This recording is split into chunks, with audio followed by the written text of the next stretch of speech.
Hello friends, இந்த வீடியோவில் குளத்தில் சும்மா ஜாலியாக நீந்திட்டு இருந்த மீனை பிடிச்சி, அதாவது பட்டை ஜிலேபியை பிடிச்சி பக்காவாக க்ளீன் பண்ணிவிட்டு செதுலாம் எடுத்துகிட்டு, அதாவது ஸ்கேல்ஸ்லாம் எடுத்துகிட்டு, அந்த ஃபின்ஸு அந்த முள்ளெல்லாம் பக்காவாக நீட்டாக கட் பண்ணி க்ளீன் பண்ணி எடுத்துகிட்டு தலையை எடுத்து நம்ம குழம்பு செய்கிறதுக்கு பார்த்தோம்.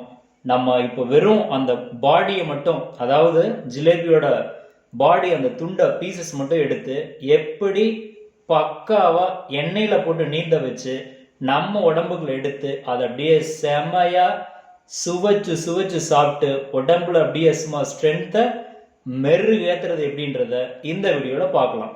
வாங்க இந்த வீடியோவில் அதை எப்படி எண்ணெயில் போட்டு பொரிச்சு எடுத்து சமைச்சு சாப்பிட்றதுன்றத பார்க்கலாம். இங்கே பாருங்க, இங்கே நான் ஒரு தட்டு எடுத்து வச்சிருக்கிறேன். தட்டில் நல்லா க்ளீன் பண்ணி நான் சொன்ன அந்த ஃப்ரெஷ் ஜிலேபி மீனை சின்ன சின்ன துண்டா இந்த சைஸில் வந்து கட் பண்ணிட்டு நான் வந்து வாங்கி வச்சுருக்கேன். அதாவது ஒரு 3, 6, ஒரு 10, 11, 12 பீசஸ் ஆஃப் ஜிலேபி மீனோட துண்டுகள் இருக்குது. இதை தான் நம்ம இன்னைக்கு வந்து எப்படி வந்து மசாலா தடவி அதில் எண்ணெயில் போட்டு பொரித்து நம்ம சமைக்கிறதுன்றத உங்களுக்கு இந்த வீடியோவில் காட்டுறேன். வாங்க வீடியோக்குள்ளே போகலாம். எடுத்து வச்சிருந்த மீன் துண்டுகளை பக்காவாக பொரித்து செமையாக சாப்பிட்றதுக்கு தேவையான பொருள்கள், ஃபஸ்ட்டு இந்த மீன், அதுக்கப்புறம் ஃபிஷ் ஃப்ரை மசாலா அப்படின்றது உங்களுக்கு ஆச்சிலையும் கிடைக்கும், சக்திலையும் கிடைக்கும். ஃபிஷ் ஃப்ரை மசாலா நீங்கள் ஒரு அந்த 10 rupees பாக்கெட் ஒன்று போதுங்க, சின்ன ஒரு பேக்கெட் போதும். அதுக்கப்புறம் உங்களுக்கு அந்த மிளகாய்த்தூள், சுத்தமான அந்த மிளகாய்த்தூள் சக்தியிலையோ இல்லை ஆச்சிலையோ நீங்கள் வாங்கி வச்சுக்கங்க. இந்த 2 பொருள் தாங்க நமக்கு மெயினாக தேவை. அது போக உங்களுக்கு என்ன தேவைப்படும் அப்படின்னா கொஞ்சமாக உப்பு. அதாவது நீங்கள் என்ன பண்ணுறீங்க, கொஞ்சமாக உங்களுக்கு அளவுக்கு தகுந்த மாதிரி நீங்கள் உப்பு, நான் ஏற்கனவே வீடியோவில் எல்லா டைமும் நான் சொல்லியிருக்கிறேன், உப்பையும் காரத்தையும் நம்ம கம்மி பண்ணுறது ரொம்ப நல்லது. ஆனால் அட் த சேம் டைம் நம்ம டேஸ்ட்டை விட்டு கொடுக்க முடியாது. இப்போங்க பாருங்கள், கொஞ்சம் கல்லுப்பு எடுத்துக்கிட்டேன், தட்டில் சென்டரில் வந்து அந்த உப்பை போட்டுக்கிட்டேன். அடுத்தது மிளகாய்த்தூள், இதை நான் எடுத்துக்கிட்டு கொஞ்சம் சென்டரில் வந்து கொஞ்சம் மிளகாய்த்தூள் போட்டுக்கிட்டேன். நெக்ஸ்ட்டு இந்த 10 rupees ஃபிஷ் ஃப்ரை மசாலா, அதை நான் வந்து கட் பண்ணிக்கிட்டு என்ன பண்ணுறேன், சென்டரில் ஒரு 3/4, உங்களுக்கு எத்தனை துண்டுகள் மீன் இருக்குது அந்த மீனோட அளவு சைஸை பொறுத்து, சம்டைம்ஸ் கொஞ்சம் பெரிய பீசஸாக இருக்கும், அதுக்கு தகுந்த மாதிரி நீங்கள் வந்து ஃபஸ்ட்டு போட்டுக்கணும். இதில் நம்ம என்ன எடுத்துருக்கோம், உப்பு, அந்த ஃபிஷ் ஃப்ரை மசாலா, அப்புறம் மிளகாத்தூள். இங்கே பாருங்களேன், இதில் கொஞ்சம் நான் தண்ணி எடுத்துருக்கிறேன். ஃபஸ்ட்டு தண்ணியை வந்து இந்த மசாலாவை மட்டும்தான் ஸ்ப்ரிங்கிள் பண்ணி கொஞ்சமாக வந்து ஊற்றுறேன். ஊற்றி ஃபஸ்ட் நம்ம மசாலாவை தான், ஏன்னா உப்பு வந்து நீங்கள் சால்ட் உப்பு எடுத்துட்டிங்கன்னா கொஞ்சம் ஈஸியாக இருக்கும். கல்லுப்புனாலும் ஒன்றும் பிரச்சனை இல்லை, மசாலா தண்ணியில் வந்து நமக்கு நல்லா மிக்ஸ் ஆகிட்டு கலந்துரும். இப்படி கொஞ்சமாக கலக்கும் போது நீங்கள் என்ன பண்ணலான்னா, தண்ணி தேவையான அளவு கொஞ்சம் கொஞ்சமாக ஊற்றி கலக்கிக்கிட்டு கொஞ்சம் அப்படியே அந்த பேஸ்ட் மாதிரி வர ஆரம்பிக்கும். பாருங்களேன், பேஸ்ட் மாதிரி அப்படியே வர ஆரம்பிச்சிருச்சு. இப்போது ரொம்ப அளவு தண்ணி அதிகமாக ஊற்றிட்டிங்கன்னா மீனில் வந்து ஒட்டாது.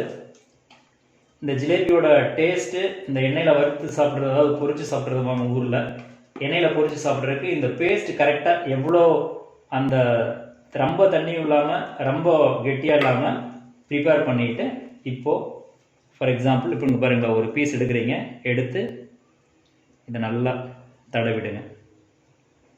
அவ்வளோதாங்க, ஜஸ்ட் இங்கே பாருங்கள் செமையாக, அதாவது வந்து நீங்கள் மீனில் வந்து இந்த மசாலா தடவும் போதே உங்களுக்கு நாக்கில் வந்து எச்சில் ஊற ஆரம்பிச்சிடும். இந்த மசாலா கலக்கும் போது எத்தனை மீன் துண்டு இருக்குது அப்படின்றதுக்கு தகுந்த மாதிரி பார்த்துட்டு நீங்கள் பண்ணிக்கலாம்.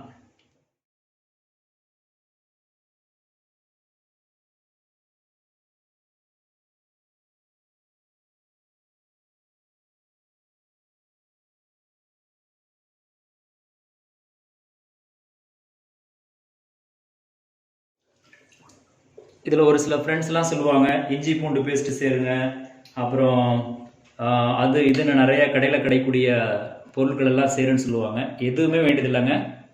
நான் சொன்ன இந்த 3 பொருளை மட்டும், உப்பு, அப்புறம் அந்த மீன் வறுவல் மசாலா, அப்புறம் மிளகாத்தூள், இதை போட்டு நல்லா கலக்கி அந்த மீன் துண்டில் தடவி நீங்கள் வந்து ஒரு ½ மணி நேரங்க, ஒரு குறைஞ்ச ஒரு அரை மணி நேரம் அப்படியே காய விட்டுருங்க. நல்லா அதோட எசன்ஸ் எல்லாம் மீனுக்குள்ளே ஏறிட்டோம்.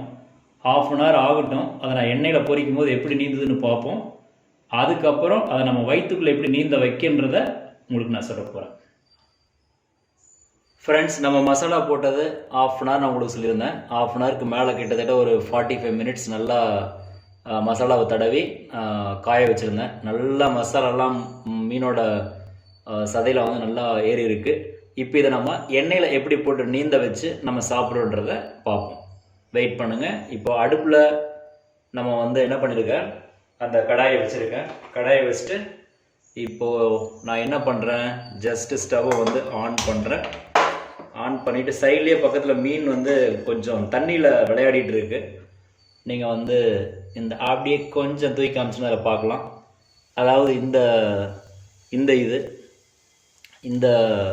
கடாயில் வந்து மீன் தண்ணியில் விளையாடிட்டு இருக்கு. அதான் மீன் குழம்பு. இந்த இதில் வந்து கடாய் ஹீட் ஆகிடுச்சு. ஃப்ரெண்ட்ஸ், உங்களுக்கு வந்து இதில் வந்து கடல் எண்ணெய்னா நீங்கள் கடலெண்ணெயிலே நீங்கள் வந்து எண்ணெயை வந்து மீன் பொரிக்கலாம். பட் கடலெண்ணெய் இல்லாதவங்க வந்து என்ன பண்ணலாம்னா, நம்ம மீன் பொரிக்கிறதுக்காக இந்த கோல்டு வின்னர் அது மாதிரி தான். இங்கே பாருங்களேன், இப்போ நான் அதுக்கு என்ன யூஸ் பண்ணேன்னா கோல்டு வின்னர் யூஸ் பண்ணுறேன். ஓகே, எண்ணெய் வந்து நல்லா காஞ்சிடுச்சு. நீங்கள் எண்ணெய் வந்து மீன் பொரிக்கிறதுக்கு வந்து எண்ணெய் கொதிக்க மட்டும் விட்டுறாதீங்க. எப்பவுமே எண்ணெய் கொதிக்கக்கூடாது. அது ஏன் அப்படின்னா, உங்களுக்கு அது ரொம்ப கொதிச்சதுன்னா ஏதாவது கையில் தெரிச்சதுன்னா கூட உங்களுக்கு பயங்கர, ஏன்னா அது புண்ணு வந்துடும், அது இப்போ கொப்பளம் போட்டுரும். ஸோ அங்கே பாருங்கள், எண்ணெய் ஓரளவுக்கு அப்படி லைட்டாக தூரத்துலேருந்து கை வச்சு பாருங்கள். அந்த இன்னொன்று அந்த ஸ்டீம் மாதிரி உங்களுக்கு கையில் அந்த லைட்டாக தெரிஞ்சுது அப்படின்னாவே எண்ணெய் காஞ்சிருச்சுன்னு அர்த்தம். ரெண்டாவது ஃப்ரெண்ட்ஸ், இங்கே பாருங்கள், மீன் பொரிக்கிறதுக்கு இதை மாதிரி இந்த ஜல்லி கரண்டின்னு சொல்லுவாங்க. ரொம்ப நீளமாக இருக்கும். எண்ணெயில் நம்ம பயன்படுத்தக்கூடிய கரண்டி எல்லாமே கொஞ்சம் நீளமாக இருக்கணும். அந்த கடாயில் படுறதுக்கும் நம்ம கை பிடிச்சிருக்கிறதுக்கு கொஞ்சம் டிஸ்டன்ஸ் இருக்கணும். சீக்கிரம் நம்ம கையிலலாம் படாது. அதுக்காக, ஏன்னா எவ்வளோ ஆரோக்கியமான உணவு தேர்ந்தெடுத்து ஆரோக்கியமாக சாப்பிட்றது மட்டும் கிடையாது, அதை எவ்வளோ கேர்ஃபுல்லாக சமைக்கிறோன்றதும் ரொம்ப முக்கியம். இங்கே பாருங்கள், ஹாட் பாக்ஸ் ரெடி. எண்ணெயில் நீந்துற பொரிச்ச மீனை எடுத்து இதில் போட்டு வச்சு சுட சுட சாப்பிட போகிறதுன்றதான். இப்போது எண்ணெய் காஞ்சிருச்சு. நான் ஒரு பீஸாக எடுத்து எப்படி எண்ணெயில் போடணும் பாருங்கள். தூக்கி தொப்புன்னு போட்டுறக்கூடாது. இப்போது இந்த கடாயில் இருக்குது, தட்டில் வச்சுருக்கிறேன். இதை தூக்கி மெதுவாக கொஞ்சம் வச்சாச்சு ஒரு பீஸ்.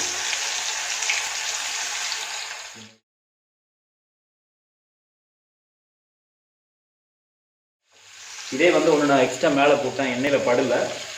ஸோ இதை மாதிரி போடக்கூடாது. நீங்கள் எண்ணெயில் முழுசாக நல்லா முழுகிக்கிற மாதிரி தான் மீனை போடணும். So let it be. நான் போட்டிருக்கேன். அது ஆனாலும் கொஞ்சம் கேப் இருக்கும். நான் I find out the space. அந்த இதுக்கு கரெக்டாக அந்த கேப்பில் கொண்டு இப்போ எப்படி போடணும்னு பாருங்கள். இந்த கரண்டி எடுத்துருக்குறேன். மீன் போட்ட உடனே கரண்டி யூஸ் பண்ண அங்கே பார்த்தீங்களா, கரெக்டாக அதுக்கு ஒரு இடம் இருந்துருக்கு. கடாய் வந்து உங்களுக்கு பெரிய கடாயாக இருந்ததுன்னா உங்களுக்கு நிறையா பீஸ் போட்டுக்கலாம். இது சின்ன கடாய். மோஸ்ட்லி வந்து இந்த மீன் பொரிக்கிறதுக்கு மட்டும் மீன் ஃபுல்லாக முழுகிற அளவுக்கு தான் எண்ணெய் ஊற்றிருக்கணும். இது நல்லா ட்ராப் வச்சுருங்க. ரெண்டாவது, இந்த மாதிரி கரண்டி யூஸ் பண்ணும்போது நினச்சிட்டு வெளியில் எடுக்கும்போது அப்படியே ட்ராப்பாக வரும். நீங்கள் கீழே வைக்கும்போதோ மோஸ்ட்லி தட்டில் வச்சு நம்ம வைப்போம். அதில் அந்த தட்டில் இருக்கக்கூடிய எண்ணெய் நம்ம திருப்பி யூஸ் பண்ண மாட்டோம். அதனால் இந்த கடாயிலே இந்த லாஸ்ட் இதை மாதிரி ஒரு ஸ்பேஸில் வச்சிங்க அப்படின்னா, இப்படி வச்சிட்டிங்க அப்படின்னா கடாய் ஹீட்டாக தான் இருக்கும். அந்த ஹீட்லேயே இந்த எண்ணெய் ட்ராப் பட்டு டக்குன்னு இறங்கிடும். ஆல்ரைட், இப்போ வந்து புரிஞ்சுட்டு இருக்கு. அப்படியே மெதுவாக நீங்கள் இந்த டைமில் வந்து கொஞ்சம் ரொம்ப சிம்மில் வைக்கக்கூடாது, ரொம்ப ஃபுல் ஃப்ளேம்லேயும் வைக்க வேணாம். ஒரு மாட்ரேட்டில் வச்சுருங்க. அப்படியே அந்த எண்ணெயில் வந்து அந்த ஹீட்டில் வந்து வேக ஆரம்பிக்கும். இப்போ நீங்கள் பார்த்துட்ருக்குறீங்க. அப்படியே ஒரு 2 மினிட்ஸ் வெயிட் பண்ணுவோம். வெயிட் பண்ணிவிட்டு நான் உங்களுக்கு எப்படி திருப்பி போடுறதை காட்டுறேன்.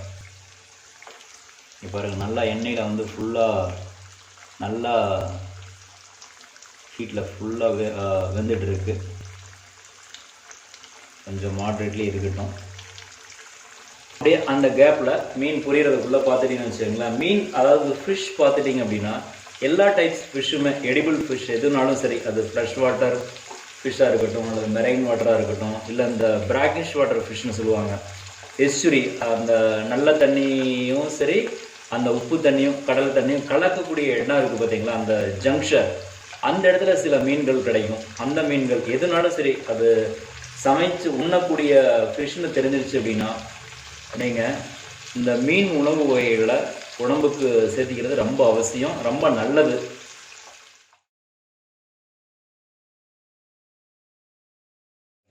செமையாக ரெடி ஆயிடுச்சு.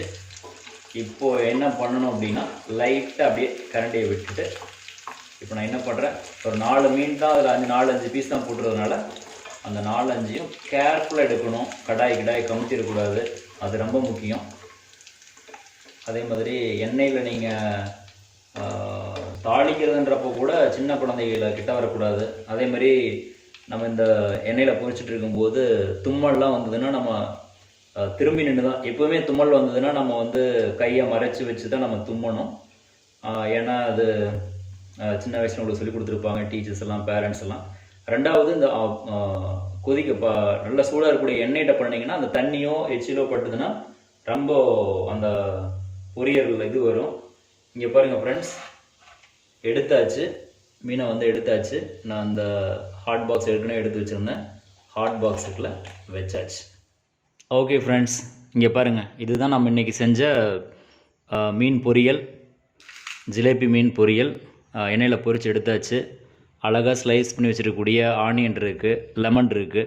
இந்த லெமனை வந்து நீங்கள் உங்களோட டேஸ்ட்டுக்கு தகுந்த மாதிரி, நான் மோஸ்ட்லி அதிகமாக லெமன் வந்து பிழிஞ்சு சாப்பிட மாட்டேன், அது அப்படியே சூடாக அந்த மீன் டேஸ்ட்டே சாப்பிடணுன்றதுக்காக. பட் ஆனியன் நான் நிறைய சேர்த்திக்குவேன், உடம்புக்கு ரொம்ப நல்லது.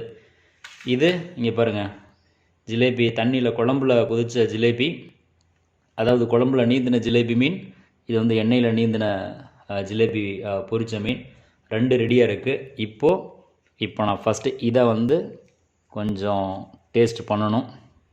இங்கே பாருங்கள், இப்படி சும்மா சூடாக ஆவி வருது. எடுத்து